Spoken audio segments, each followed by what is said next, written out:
Welcome back to Lenz's Comic Corner, classic slash non-classic. This is episode number 402 and Doubleshot number 325.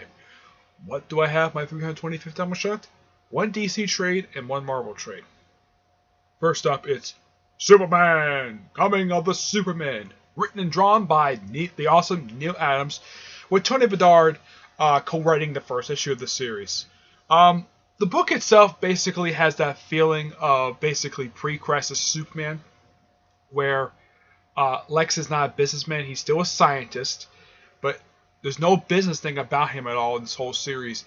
And it's just Superman working with these other guys. The cover doesn't show it. Here we go. These guys.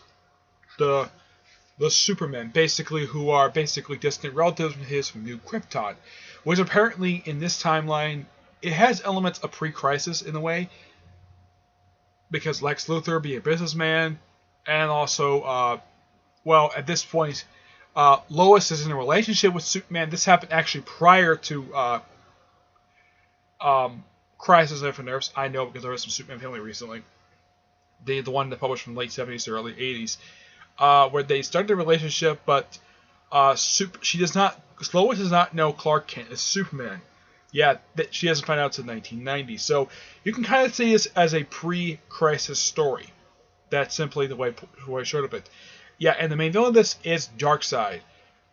Those are some hints to the fact of something that happened post-crisis, with mentioning that Superman has met Big Barda and Mr. Miracle. Though also Orion's in here, along with Highfather, Light Ray, and of course Darkseid Calabac. This is a really dang good story. If you're a Superman fan, you might actually like this. Though not everybody liked it when this came out. This is not necessarily a bad story. I actually like it because I think it's really good. Because well, I'm a fan of Neil Adams, so I gotta say something nice about it. Oh yeah. If you know Adams fan, I do recommend picking this up. And this came out just last year. This actually started part of, when the first issue came out, it was basically part of the Neil Adams variant month. Yeah, I'm not kidding. It was a whole month featuring lots of variant covers. And this series was started because of that. So it started in February of last year and wrapped up in September of last year. Just a quick 6-issue limited series. And it's actually pretty good. I'm going to give this a 9 out of 10. It's good. Alright. Next up is Guardians of the Galaxy in the year 3000.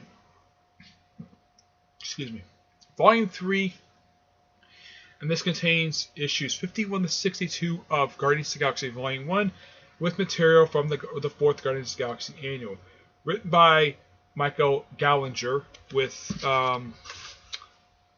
Jim Hall, Kevin West, Scott Eden, Sedu Farrar with Eddie Laura, Jeff Moore, Jeff Oswood, and Mike Barr. Not Burr, Barr. Yeah. Now, I should point out, though, this is the 6th and last trade. The collect issues from the original volume of the series, published from 1990 to 1995.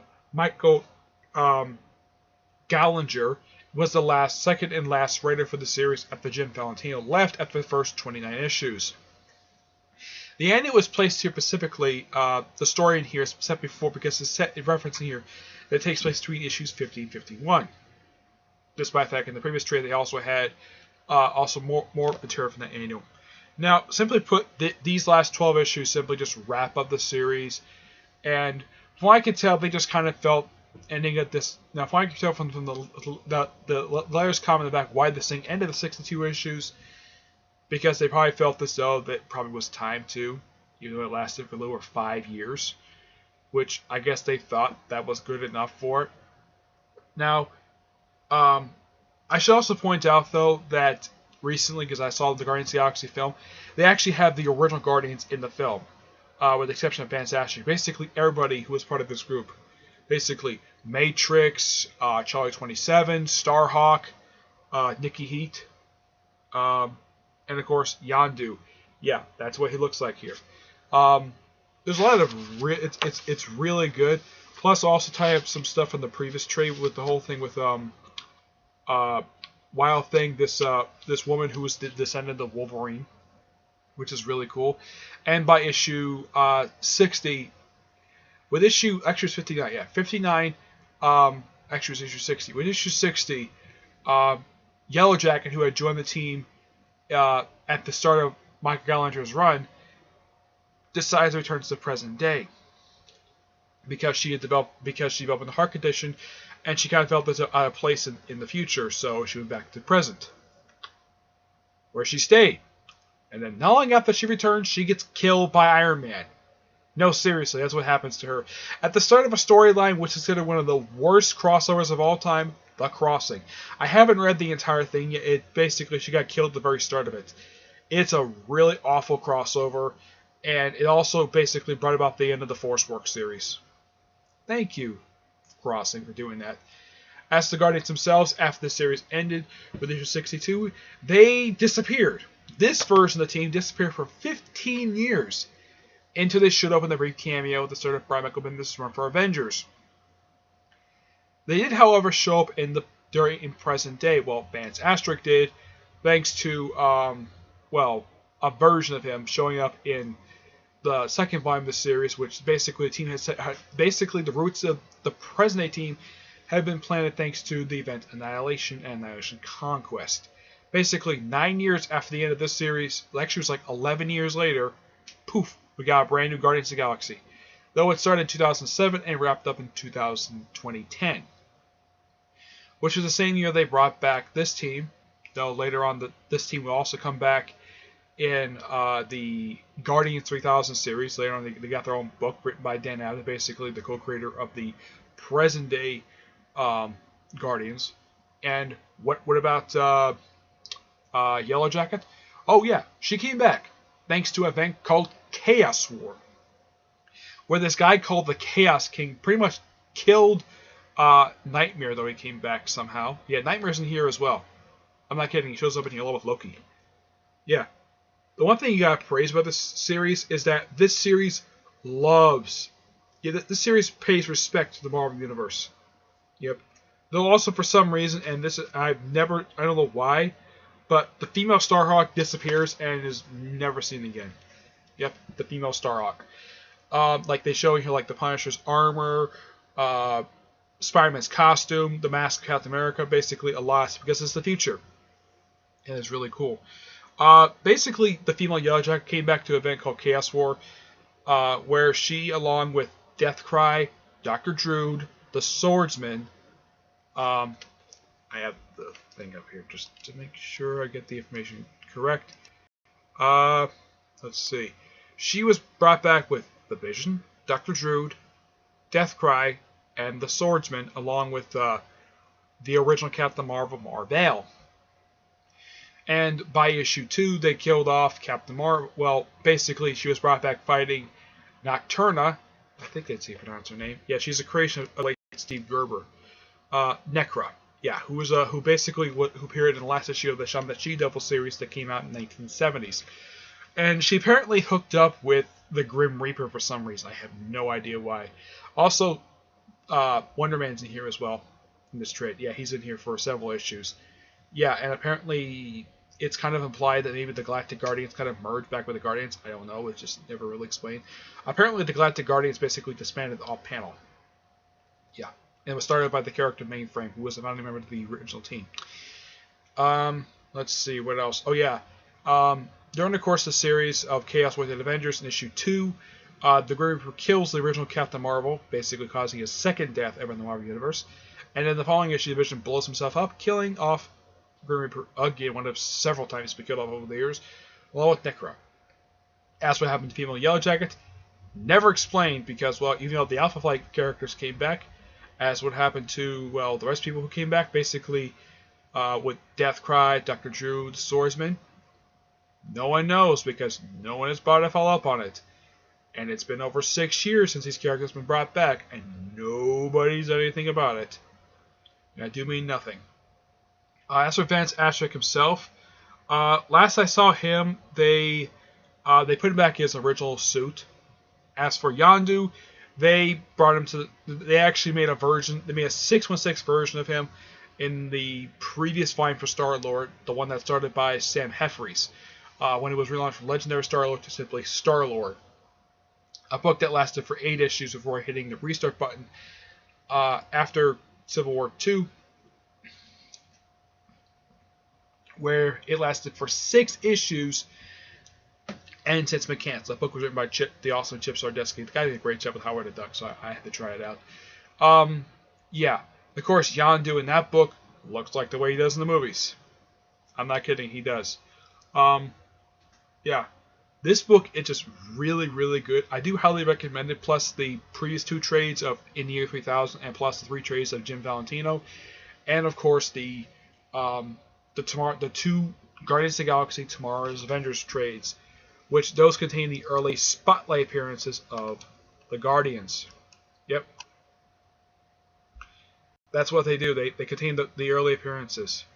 Yep, it's just 2 volumes that just contain the early appearances. The first volume collects their first appearance, which is from Marvel Superheroes 18, Marvel 2 and 4 through 5, Giant Size Defenders number 5, and Defenders 26-29. Marvel presents 3 through 12. The second volume contains the 6 annual for Thor, at least a handful of issues of Avengers, an issue of Miss Marvel, Marvel Team-Up, and a handful of issues of Marvel 2 and 1. Yep. But yeah, of course, later on, of course, they got their ongoing series in 1990. But this series is just really, it's kind of weird though. People would think of Guardians of the Galaxy. What do people think of nowadays? Star-Lord, Raccoon, Groot, Drax, and Gamora. People think of the one from the movies, which that version did kind of appear in the by Michael Bendis run. Which, by the way, if you read the all-new All Different Marvel Now read order, do not start with the by Michael Bendis run. That's not where that version of the Guardians start. Okay, if you want a jumping on point to start with the Guardians, start with Annihilation. With this, start with the two volumes of Guardians of the Galaxy Tomorrow's Avengers, and then go to the Guardians of the Galaxy by Jim Valentino, which is 3 volumes, and then come to this volume, and then come to this graphic novel series, which is 3 volumes, and then of course do Guardians 3000, which is just 1 trade, and Secret Wars Karvak Saga, which contains, the 2-issue Karvak Saga, at least I think it's a 2-issue series, I believe it is. It's 4 issues, along with the last 3 issues of now they kind of brought this team back also in the first volume Bendis did, which is volume 3 in issue 13, which had the stage for Guardians of 3000, which was nice. Yeah, but this I consider to be really, really good. Let me show off some artwork in here. This book is just so good. It's a series from the 90s that Marvel produced that pays so much respect to the Marvel Universe. Now, I should point out this. I think this is kind of a future. This is not the future of the Marvel Universe. Marvel confirmed 2099 is the future of the Marvel Universe, not this. It was confirmed in the Marvel 2 and 1 that apparently this version of the Guardians actually takes place in the timeline. Yeah, it was retconned to be a different timeline. What Earth was it? It was retconned to be Earth. If I can find it here.